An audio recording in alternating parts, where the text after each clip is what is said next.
When I gave birth to my only son, my husband took the baby in his arms, looked lovingly into his eyes, and pronounced, "You will never play football." My husband had seen his only brother blow out both knees before the end of his junior year of high school, and that was not happening to our baby boy. My husband had never even considered some of the other dangers of tackle football, such as CTE. As the mother of a young man who loves football, I've done extensive research to further my understanding of CTE and the dangers to young children who play football. CTE stands for chronic traumatic encephalopathy, and parents, coaches, and grandparents, and football fans need to be aware of the dangers of tackle football in order to make informed decisions for the 2.2 million players ages 6 through high school that play tackle football in the United States. Due to recent studies on the dangers of subconcussive impacts and chronic traumatic encephalopathy on children who do play tackle football, parents, coaches, and teams should not allow tackle football before the age of 14 or as high school freshmen. I live in Nebraska, where football is synonymous with family. And today I will explain to you why delaying tackle football is necessary to protect the young members of your family. Today I will first explain what CTE is, second, the current research on the dangers to young players, third, how to make football safer, and finally, how you can help make that happen. CTE stands for chronic traumatic encephalopathy. In an interview, Chris Nowinski, one of the co-authors of the Boston University study on CTE in youth, told CNN that, quote, "CTE is a neurodegenerative disease thought to be caused by repetitive brain trauma," quote, "and this happens when the brain crashes into the skull upon impact." CTE has several negative effects and symptoms. According to the article Chronic Traumatic Encephalopathy, the initial symptoms, quote, "are typically insidious, consisting of irritability, impulsivity, aggression, depression, short-term memory loss, heightened suicidality, and includes cognitive deficits and dementia." The same article also notes that symptoms can take years or even decades to become apparent in affected players. Some players with confirmed cases of CTE include Junior Seau of the San Diego Chargers, who died at age 43, Mike Webster of the Pittsburgh Steelers, dead at age 50, and Aaron Hernandez of the New England Patriots.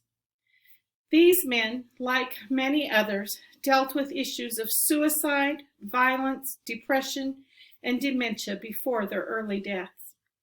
Now, it's one thing to think about those players who played pro football weekend in and week out with these symptoms, but it's another thing to realize that this process can start as early as 5 and 6 years old for those who play tackle football. Now that we know what CTE is, let's look at the current research on the dangers to young players. Boston University just came out with a new study which links tackle football's subconcussive hits and damage to the brain. Science Daily reports that a new imaging technique was used to compare the brains of children who played tackle football and children who did not. Now, when these kids were compared, changes in the brain structure were found in those who played tackle football before the age of 12. A study reported by the Radiological Society of North America explains the risk, especially for players in that 9 to 12 age bracket. Quote, "The functional regions of the brain are starting to integrate with one another, and players exposed to repetitive brain trauma, even if the amount of impact is small, could be at risk," close quote. So imaging shows that the part of the brain that bridges the two hemispheres is damaged and changes. And this affects the way the two sides work together and integrate on cognitive, motor, and sensory tasks. Young kids who play tackle football also develop CTE symptoms sooner.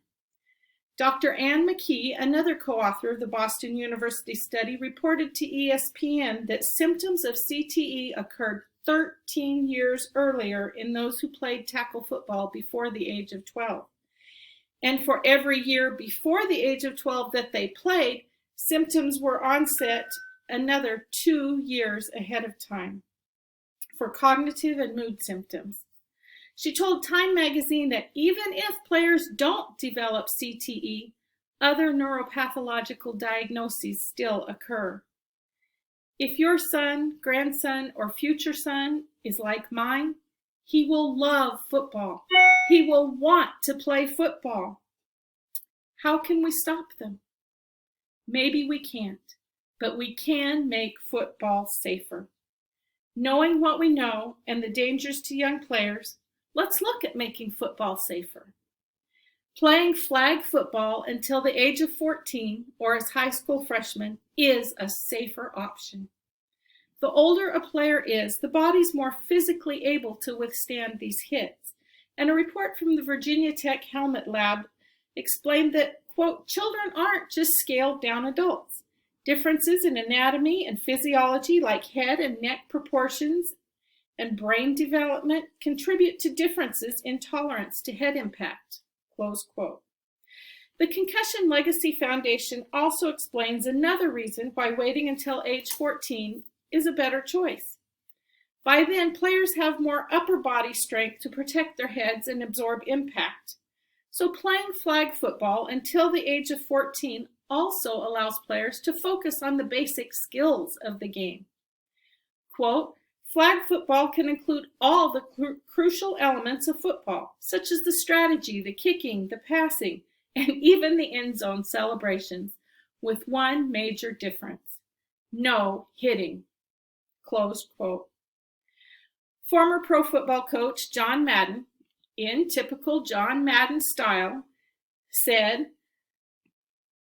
they can play flag football, and with flag football, you can get all the techniques. Why do I have to start with a 6-year-old who was just potty trained a year ago and put a helmet on him and tackle? We'll eventually get to tackling. Close quote. Several talented players did wait until high school to play tackle ball, including Tom Brady, Jerry Rice, and Lawrence Taylor. A survey by the University of Massachusetts Lowell Public Opinion Research found that over 75% of adults don't think young children should be playing tackle football.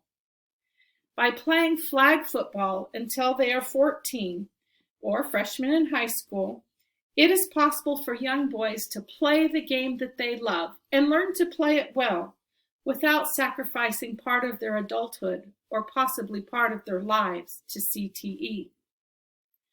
We now know what CTE is, current research on the dangers to young players, and we also know that by being educated and joining together, we can make football safer for young children, especially those that we care about.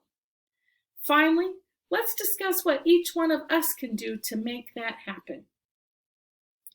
Join the 3 out of every 4 adults who don't think young kids should be playing tackle football. Go to Flag Football Under 14 and click on Join the Team today. Add your name to those of parents, scientists, and professional football players and coaches calling on a ban of tackle football until the age of 14.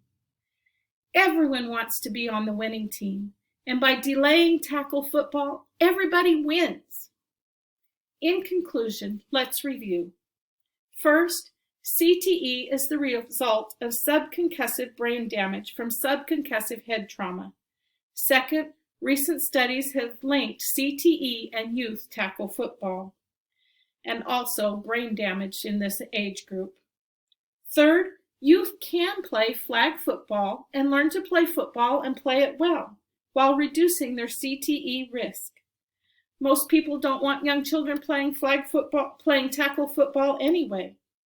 Finally, please join the team at Flag Football Under 14 and help eliminate youth tackle football.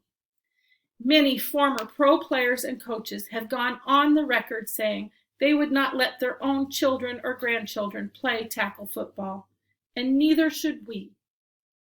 Bobbleheads are meant to be fun souvenirs, not our own brain-damaged children.